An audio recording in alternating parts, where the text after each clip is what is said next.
चर्चा करेंगे जब 3 से कम फर्म आती है, आपने कोई टेंडर किया और उसमें मान लो कि एक ही फर्म आ रही है या 2 ही आ रही है या 3 आई है, तो कंफ्यूज ये रहता है कि 3 से कम आई है तो हमें उसको लेना है कि या नहीं लेना है।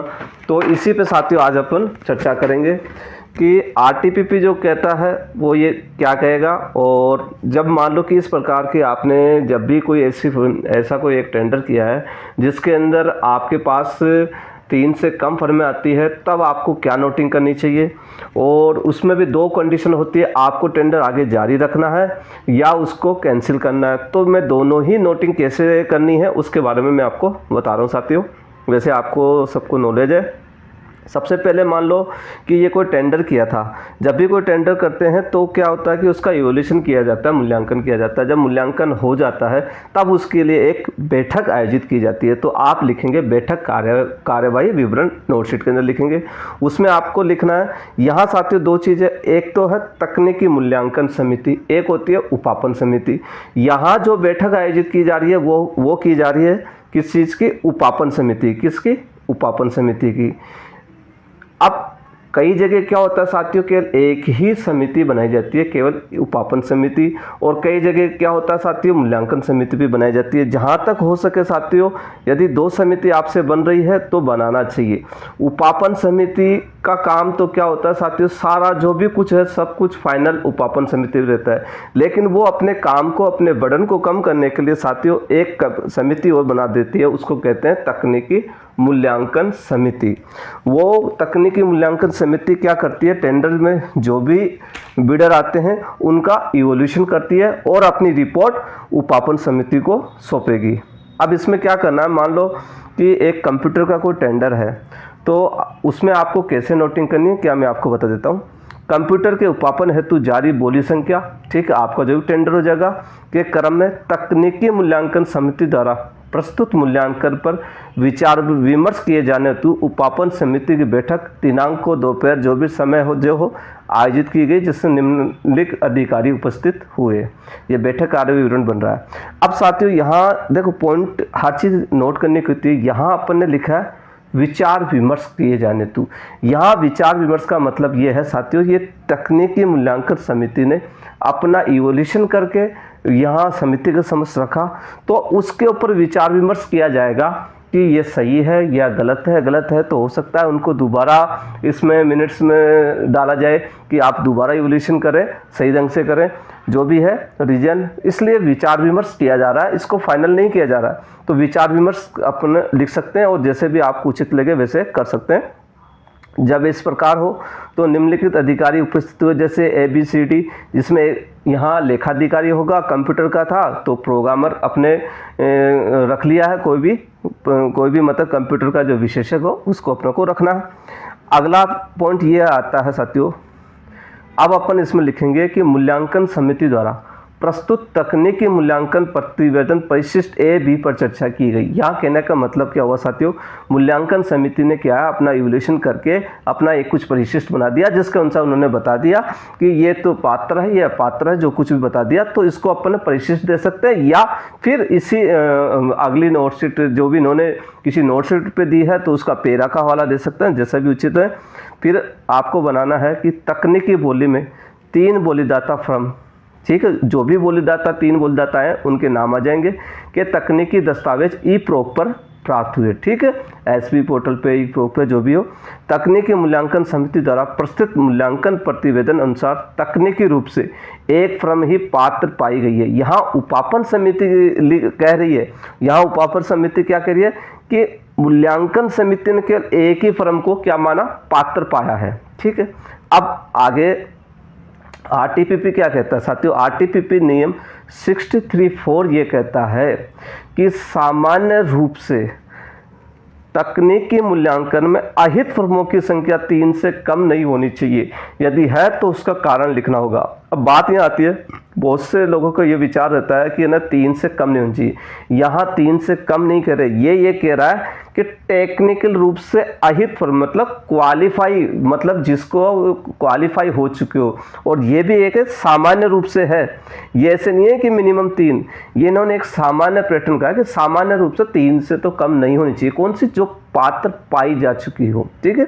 ऐसा नहीं होना चाहिए कि 3 से कम पात्र ही पाई गई हो। तो ये क्या, ये चाहते हैं कि 3 से अधिक तो पात्र हो, जिससे कि प्रतियोगिता में कमी ना हो। तो अब इसमें क्या, आपको जब आपको इस नियम का हवाला देते हुए आपको लिखना क्या है, आपको ये नियम आरटीपीपी में दिया गया, यों की यों कोट करना होगा जैसा उसमें लिखा हुआ आरटीपीपी नियम 63(4) के अनुसार तकनीकी मूल्यांकन की संख्या सामान्यतः 3 से कम नहीं होनी चाहिए। यदि 3 से कम है तो उपापन संस्था आवश्यक समझता है तो उपापन प्रक्रिया जारी रखा जाए। ऐसे कारणों को अभिलिखित किया जाएगा और उपापन कार्यवाही के अभिलेख को सम्मिलित किया जाएगा। यहाँ कहने का मतलब इतना ही है साथियों, सामान्यतः 3 से कम नहीं होनी चाहिए। यदि वो जारी रखती है उपापन संस्था तो कारण लिखेगी। अब क्या, अब बात ये आती है कि 3 से कम फर्म थी और आपके पास एक ही बोलीदाता मान लो आइए, तो अब आप क्या करना चाहते हो, टेंडर निरस्त करना चाहते हो। तो यदि आप निरस्त करना चाहते हैं तो आपके पास 2 ऑप्शन है। तो आप इसमें यहाँ लिखोगे नियम 63(4) के अनुसार 3 से कम अहित फर्म प्राप्त होने एवं आरटीपीपी नियम 68 प्रतियोगिता की कमी होने के फलस्वरूप उक्त बोली को निरस्त किया जाता है। इस प्रकार आप टिप्पणी करेंगे, इस प्रकार से जैसे कि तदनुसार उक्त बोली में एक ही बोलीदाता फर्म तकनीकी रूप से पात्र पाए जाने के फलस्वरूप आरटीपी नियम 63(4) के अनुसार 3 से कम अहित फर्म होने और 68 प्रतियोगिता की कमी के आधार पर उक्त बोली निरस्त किए जाने की समिति द्वारा अभिशंसा की जाती है। साथ में अगर आपके पास समय का अभाव है, कम है, तो इसके साथ के साथ ये भी टिप्पणी कर सकती है समिति, उपापन समिति, कि नवीन बोली अल्पकालीन प्रक्रिया अपनाते हुए जारी किए जाने की समिति अभिशंसा करती है।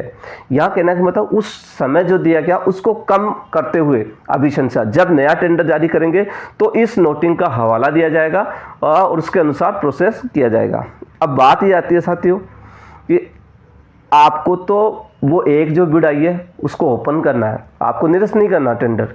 तब वहाँ आपको क्या करना है, वहाँ साथियों आपको मान लो कि आपको वित्तीय बोली खोलना चाहते हो, उसको आगे प्रोसेस रखना चाहते हो, तब आपको कारण अभिलिखित करना है। तो आपको यहाँ देना है कि उपापन समिति उक्त बोली प्रक्रिया में आरटीपीपी नियम 63(4) के अनुसार 3 से कम बोली प्राप्त होने के फलस्वरूप निम्नांकित कारणों के आधार पर वित्तीय बोली खोले जाने की अभिशंसा करती है। ठीक है, क्या अभिशंसा, ये मैंने सेल्फ बनाया, आप भी बना सकते हैं अपने हिसाब से। ये हर टेंडर की, हर ऑफिस के क्या नेचर होता है उसके अनुसार ही आपको लिखना है। जैसे कि उक्त बोली खुली निविदा पद्धति के माध्यम से आमंत्रित की गई है। ठीक, उक्त कार्य की अनुमानित राशि को इसी वित्तीय वर्ष में व्यय किया जाना है। वित्तीय वर्ष समाप्त होने की समयावधि भी बहुत कम है। इट मीन्स मतलब कि वित्तीय वर्ष समाप्त होने वाला है। ठीक है, कार्यालय के लिए सामग्री अति आवश्यक है ताकि समय पर सामग्री उपलब्ध होने पर कार्य सुचारू रूप से संपन्न हो सके। एक अन्य कोई भी कारण हो सकता है, मान लो कि किसी स्कूल के लिए कंप्यूटर की आवश्यकता है, या यहाँ ऐसी जगह आवश्यकता है जहाँ पे ट्रेनिंग चल रही हो, तो वहाँ पे अभी शॉर्ट पड़ रहे हो, तो वहाँ पे वो अति आवश्यक हो जाता है। तो उसका कारण भी जैसे भी उचित हो, हर ऑफिस के अनुसार वो आप कारण और अभिलिखित कर सकते हैं। यह सब करने के बाद में सबसे एंड में लिखना है कि बोली प्रक्रिया जारी रखने अथवा वित्तीय बोली खोले जाने बाबत उपापन संस्था के सम्मुख निर्णयार्थ समिति अभिशंसा करती है। अब उपापन समिति ने भी क्या, अपना हाथ खींच लिया, यहाँ अपना हाथ क्या खींच लिया, किसके ऊपर डाल दिया, उपापन संस्था के ऊपर डाल दिया। ठीक है, इन्होंने किसके पास, उपापन संस्था के ऊपर डाल दिया। निर्णयार्थ क्या, अभिशंसा के लिए भेज दी कि अब उपापन संस्था जो भी IAS होता है या RS है या कहीं कहीं FAB होता है, तो उनको अब निर्णय के लिए भेज दिया जाता है कि अब आपको करना है। क्योंकि इन्होंने तो अपना कारण लिख दिया, इन्होंने तो ये बता दिया कि साहब आप करो, इसको खोलो, आगे खोलो, इसको जारी रखो प्रोसेस को। लेकिन अब लास्ट में इन्होंने भी अपने हाथ खींच के उपापन संस्था के ऊपर डाल दिया। अब उनको क्या करना है, अब उपापन संस्था क्या करेगी साथियों, ये जो समिति ने जो दिया है, या तो वो इस आधार पे क्या है, इसका पेरा का हवाला देकर के अप्रूव कर देगी, अथवा उसको क्या कर देगी, नवीन बोली जारी करने के लिए निर्देश दे देगी। अब एक चीज साथियों इसमें मैं ये भी बता देता हूँ आपको कि जब भी बैठक कार्य विवरण वैसे तो सबको नॉलेज है लिखते हैं, तो यहाँ पे तो क्या होता है बड़े से छोटे का क्रम चलता है, अर्थात जो जो सबसे बड़ा अधिकारी होता है सबसे पहले वो आते हैं। लेकिन जब अपन नोटशीट पर जब लास्ट में जब इनके साइन करवाते हैं, हस्ताक्षर करवाते हैं, तब आपको क्या करना, छोटे से बड़ा क्रम लेना, क्या छोटे से बड़े की जो पोस्ट होती है उसके अनुसार साइन चलेंगे सबके, ठीक है।